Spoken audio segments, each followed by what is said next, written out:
तो PYQ उठा के देख लो, इतने भी आज तक सवाल आए हैं नीट में, उसको करने के लिए कंसेप्ट की जरूरत नहीं पड़ती है। अभी आपके सामने सबसे बड़ा प्रॉब्लम क्या है? A4 साइज का 2 पेपर लो, उस 2 पेपर में अगर नीट में 2 सवाल आते हैं रोटेशन से, तो प्रोबेबिलिटी है कि एक अब जाके तुम PYQ लो सारे इसी में समेट के खत्म हो जाएगा। अगले साल से विद्यापीठ में तू ही पढ़ा लेना, फिर सवाल ढंग का पूछना, नहीं तो बहुत मारूंगा मैं वहीं आके। हम थोड़ा प्रेशर में पढ़ लेते हैं। करता हूं तो घर वाले कहते हैं प्रैक्टिस तो बहुत करता है, नंबर क्यों नहीं आ रहे? अरे शांत हो जा। नमस्कार, क्या हाल चाल, कैसे हो? सब नीट वाले बच्चे हैं क्या?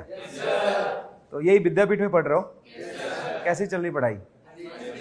एक ही काम करो, अभी से सिलेबस खत्म होने वाला है, छुट्टी होगी 1 महीने की, उसके बाद आपका क्लासेस स्टार्ट होगा, तो आप फिजिक्स, केमिस्ट्री और बायोलॉजी में ये काम करो, A4 साइज का 2 पेपर लो, उस 2 पेपर में हर एक चैप्टर का पूरा समराइज लिख लो, समरी लिख लो, और जो फॉर्मूला आप लिख रहे होगे, जो समरी आप लिख रहे होगे, उससे PYQ के हर सवाल का वहां पे कंसेप्ट होना चाहिए, फॉर्मूला होना चाहिए। जैसे एग्जांपल, कोई भी एक चैप्टर बताओ, मैं तुम्हें बताता हूं कैसे लिखना है।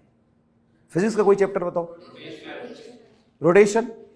तो रोटेशन चैप्टर ना, एक्चुअल में चैप्टर मानो ही मत उसको, मेरे नजर से देखना थोड़ा। रोटेशन एक पूरा चैप्टर है ही नहीं। नीट पॉइंट ऑफ व्यू से रोटेशन में 4 टॉपिक है, और चारों टॉपिक बिल्कुल इंडिपेंडेंट होते हैं, और उससे बिल्कुल ही अलग अलग तरह के सवाल पूछे जाते हैं। आप कहते हो रोटेशन मेरा कंप्लीट नहीं हुआ, रोटेशन कभी कंप्लीट ही नहीं होता, छोड़ो ना, रोटेशन है ही नहीं, चैप्टर ही मत मानो।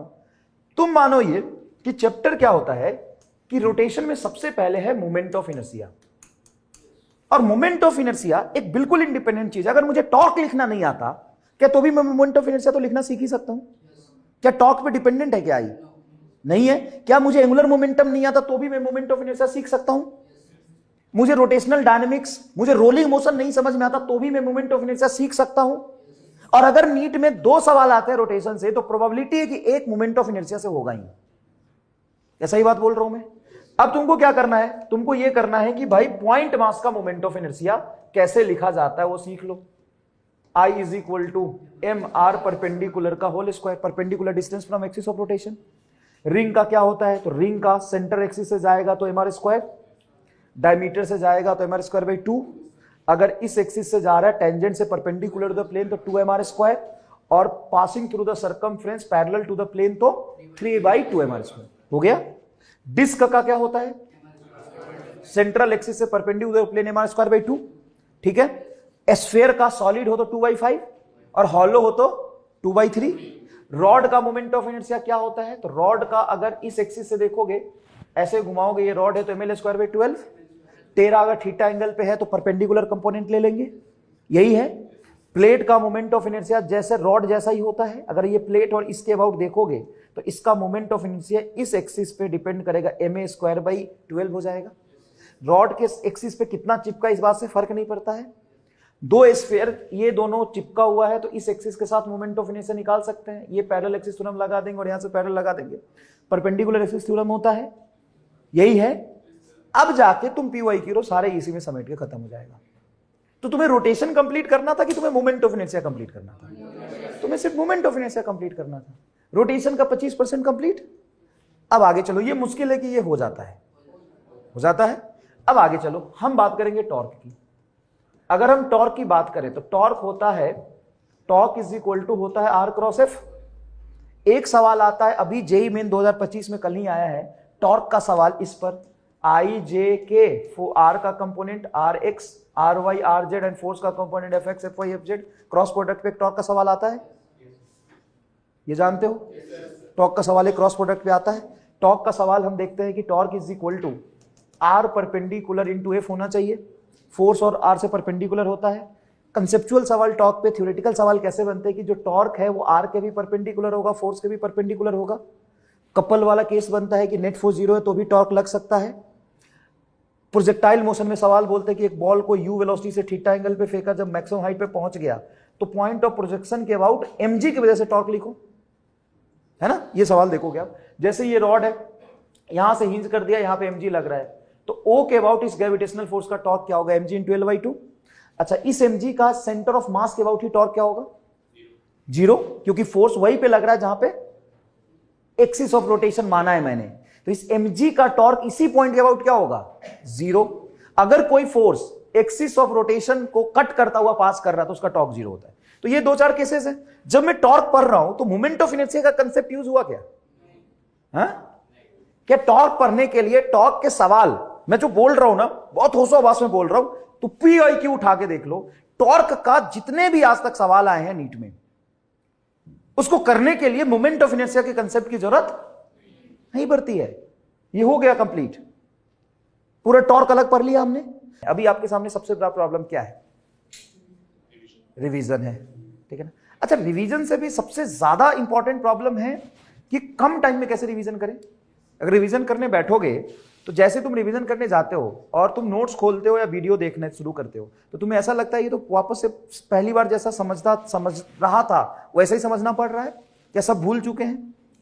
ऐसा लगता है कि नहीं लगता है? और तुम्हें लगता है कि जितना पढ़ने में टाइम लगा तो उतना ही रिवीजन में टाइम लगेगा, तो कम से कम 1 साल तो लगेगा रिवीजन करने में, लेकिन 1 साल समय हमारे पास नहीं है। तो इस तरीके से हमें इफेक्टिव तरीके से रिवीजन करना पड़ेगा जो कम टाइम में सारे चैप्टर 2 महीने के अंदर रिवाइज हो जाए। तो उसके लिए एक YouTube चैनल विद्यापीठ का है ना, नया लॉन्च कर रहे हैं हम लोग आज, जिसमें आप कंप्लीट 11th वहां से रिवाइज कर सकते हैं। जो ड्रॉपर वाले स्टूडेंट होंगे वो 11 12 दोनों रिवाइज करेंगे।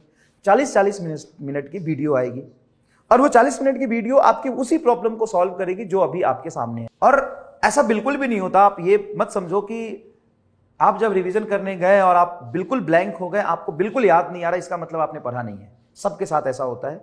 लेकिन अगर उसको टीचर जिन्होंने आपको पढ़ाया है या नहीं भी पढ़ाया है, लेकिन टीचर जैसे आप जैसे 11th क्लास 12th क्लास के बच्चों को जो टीचर पढ़ाते हैं, वो टीचर उसी चीज को आपके सामने लेके आएगा, समझाएगा, याद कराएगा, ऐसे समझाया था, तो क्या वो रिवीजन करना थोड़ा ईजी हो जाएगा। तो रिकॉर्डेड लेक्चर्स आपके सामने आएंगे, ठीक है। मंडे टू फ्राइडे आपको 40-40 मिनट के वीडियोस मिलेंगे। उस 40 मिनट के वीडियोस में आपका पूरा चैप्टर जिस तरीके से समराइज होना चाहिए वो समराइज होगा। आप उस वीडियो से नोट्स बनाइए। फिजिक्स वाला के ऐप यूज करते हो? फिजिक्स वाला का ऐप करते हो? उसमें वो बैच भी आ जाएगा, किस नाम से आएगा इसमें लिखा होगा, वो बैच भी आ जाएगा, the masters in your educational journey. Teachers कौन कौन से पढ़ाएंगे देख लेते हैं। सुरभि सिंह मैम को जानते हो? ये विद्यापीठ में ही पढ़ाती है, आप जैसे बच्चों को ही पढ़ाती है। तो जूलॉजी मैम ने किया है BHU से, गोल्ड मेडलिस्ट है, 2 साल से मैम पढ़ा रही है, गेट्स लाइफ साइंस क्वालिफाइड है। ये आपको 40 मिनट की वीडियो रिकॉर्ड करके देगी जूलॉजी में। और MM बलदोलिया सर नाम बहुत मुश्किल है सर का, ये आपको बोटनी पढ़ाने वाले। सर ने MSc किया बोटनी में, ये सर भी विद्यापीठ में पढ़ाते हैं। अरे शांत हो जा, तुमसे तो अच्छा ही नाम है, नाम जैसा हो शक्ल तो तुमसे अच्छा ही है सर का, देख ले। चलो आगे देखते हैं। यशवंत सिंह, इनको जानते हो? ये कोटा विद्यापीठ में ऑर्गेनिक केमिस्ट्री पढ़ाते हैं, कोटा विद्यापीठ में सर।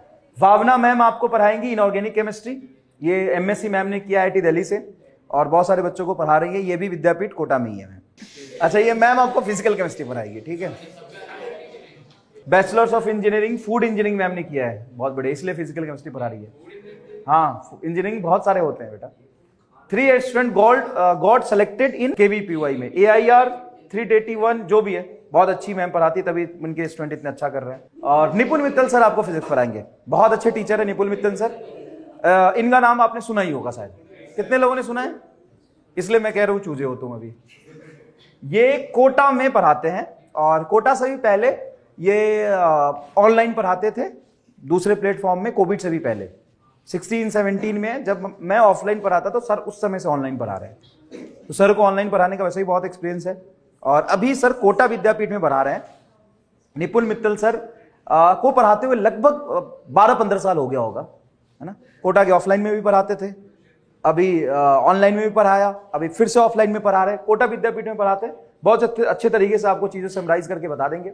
और आपके मन में कुछ सवाल है तो पूछ सकते हैं प्लीज। हाँ बोल भाई, सवाल ढंग का पूछना, नहीं तो बहुत मारूंगा मैं वहीं आके। हाँ माइक में पूछेगा। सर बहुत बार हम जो है प्रैक्टिस वगैरह करते हैं, सारा मतलब रिवीजन वगैरह करके जाते हैं, लेकिन कभी कभार जब जैसे माइलस्टोन या फिर AITs देने जाते हैं तो उसमें ना थोड़ा क्वेश्चन को देख के एकदम से नर्वस हो जाते हैं और मतलब बहुत बार माइलस्टोन में क्वेश्चन नहीं हो पाते, वैसे घर पे करते हैं तो हो जाते हैं और वगैरह करके मतलब देख के भी कर लेते हैं उसमें से, लेकिन माइलस्टोन में नहीं होता। तो उसके लिए ज़्यादा प्रैक्टिस क्या करें, ये थोड़ा सा। तो इस बात से तो खुश है कि दुखी है? तू बता तो ऐसे रहा जैसे तू एकदम खुश है इस बात से। सर दुखी ही होगा क्योंकि दुखी वाली एक्सप्रेशन तो ला, तब तो फील आएगा, तब तो मेरे मन में भी वो उत्पन्न होगा, हाँ यार बेचारा दुखी है, इसको कुछ बताऊंगा। तो ऐसे ही खुश हो रहा है। सर घर वाले नंबर देख के वो करते हैं। ठीक है ठीक है ठीक है, घर वाले नंबर तो देखते हैं यार, और ये अच्छी बात है कि घर वाले नंबर देखते हैं, है ना। बहुत लोग घर वाले नंबर देखते ही नहीं है। तो आपको लग रहा हो कि अभी आप फ्री है, लेकिन घर वालों का प्रेशर होना बहुत जरूरी है, क्योंकि डर बहुत जरूरी है। डर रहता है तभी हम थोड़ा प्रेशर में पढ़ लेते करता हूं तो घर वाले कहते हैं प्रैक्टिस तो बहुत करता है, नंबर क्यों नहीं आ रहे। हैं। सही बात है। तो कहता क्यों नहीं कि मैं गधा हूं? सिंपल सी बात है, बोल दे। देखो होता क्या है कि ये ना कॉम्पिटेटिव एग्जाम के जर्नी का मतलब प्रोसेस है ये, आपको ये झेलना ही पड़ेगा। क्या सब लोगों के लाइफ में ऐसा होता है? कितने लोग ऐसा होता है कि पढ़ के जाते हो, घर पे सवाल हो भी जाते हैं, टेस्ट में नहीं होते, फिर टेस्ट से घर आते हैं, फिर अटेम्प्ट करते तो सवाल हो जाते हैं घर पे। कितने लोगों के साथ ये होता है? होता है ये। तो इसमें तू नया तो नहीं है कि तेरे साथ ही हो रहा हो, ये सबके साथ होता है और ये प्रोसेस का पार्ट है। सबसे पहली बार यही चीज होगा। आप टीचर नहीं है। बच्चा कहता है कि सर हम पढ़ के जाते हैं, घर पे हमसे सवाल नहीं होते डीपीपी के। अब भाई तू पढ़ के जाएगा और डीपीपी के सवाल नहीं होते कितने, तो सर कुछ हो जाते कुछ नहीं होते हैं। तो सारे सवाल अगर खुद ही कर लोगे तो तुम टीचर नहीं बन जाओगे। अगले साल से विद्यापीठ में तू ही पढ़ा लेना फिर। तो ऐसा नहीं हो सकता कि आप क्लास में पढ़े और सब कुछ सीख जाए एक दिन में। क्लास में पढ़े, घर जाके सारे सवाल कर ले, घर पे रिवीजन करे और एग्जाम में आके सारे सवाल कर ले। ऐसा थोड़ी ना होता है। जब सारे कर ही लोगे तो टेस्ट देने की क्या जरूरत, सीधा नीट ही देना। हम क्यों टेस्ट लेते हैं? हम टेस्ट इसलिए लेते हैं कि बहुत ऑब्वियस सी बात है कि आप घर पे कुछ इतना पढ़ के आए हैं, तो एग्जाम में जब बैठेंगे तो आपका लेवल नीचे जाएगा, आप कुछ भूलेंगे, फिर आप याद करने की कोशिश करेंगे, घर पे जाके फिर रिवीजन करेंगे, उस चीज को दोबारा देखेंगे, फिर प्रैक्टिस करेंगे, फिर अगले टेस्ट में आएंगे, फिर कुछ गलती होगी, फिर जाके घर पे जाके एनालाइज करेंगे, फिर जाके टेस्ट देंगे। तो जब आप यहां से शुरू करते हो 11 से प्रिपरेशन और फाइनली नीट का पेपर देते हो, उससे पहले बार बार चीख चीख के चिल्ला चिल्ला के टीचर कह रहा होता है टेस्ट दो टेस्ट दो टेस्ट दो, और आप भी टेस्ट देते हो। तो कितने टेस्ट देते हो? 1 2 या कम से कम 20 30 40 20 30 हो जाएंगे यार नीट तक। तो जो हम टेस्ट दे रहे होते हैं वो नंबर लाने के लिए सिर्फ थोड़ी ना देते हैं, वो गलती करने के लिए देते हैं। उसमें होना चाहिए गलती, लेकिन जो गलती हमसे एक बार हो गई वो रिपीट नहीं होना चाहिए। बस यही है रास्ता। ये कोई भगवान नहीं है यहाँ पे, या कोई टीचर नहीं है, या तुम नहीं, मतलब तुम सब ज्ञाता नहीं हो सकते हो कि तुमने पढ़ा और सब जाके कर दिया। तो फिर तो सीधा नीट ही देना। फिर ऐसा अगर किसी का लेवल हो तो क्या दिक्कत, क्या फायदा टेस्ट देने का? तो घबराने की जरूरत नहीं है। ये सिर्फ आपके साथ नहीं होता है, सबके साथ होता है। घर पे जाइए, टेस्ट एनालिसिस करिए, जो गलती आपसे हुई है दोबारा चैप्टर पढ़िए, टीचर से जाके डाउट पूछिए कि ये गलती मेरे से हो गया था, और ये मल्टीपल टाइम्स करते जाइए। चीजें धीरे धीरे ठीक होनी शुरू होंगी, अचानक से नहीं होगा। आप में से मेजोरिटी बच्चों का प्रॉब्लम ये होता है कि गलती होता है तुम उसे फ्रस्ट्रेट होकर घबरा के छोड़ ही देते हो, फिर तैयारी करना या टेस्ट ही देना छोड़ देते हो। नंबर तो आ ही नहीं रहा, फायदा क्या टेस्ट देने का? टेस्ट सिर्फ नंबर लाने के लिए नहीं होता है, धीरे धीरे चीजें इंप्रूव होती है। ठीक है, चलो, थैंक यू सो मच, मिलते हैं फिर, बाय बाय।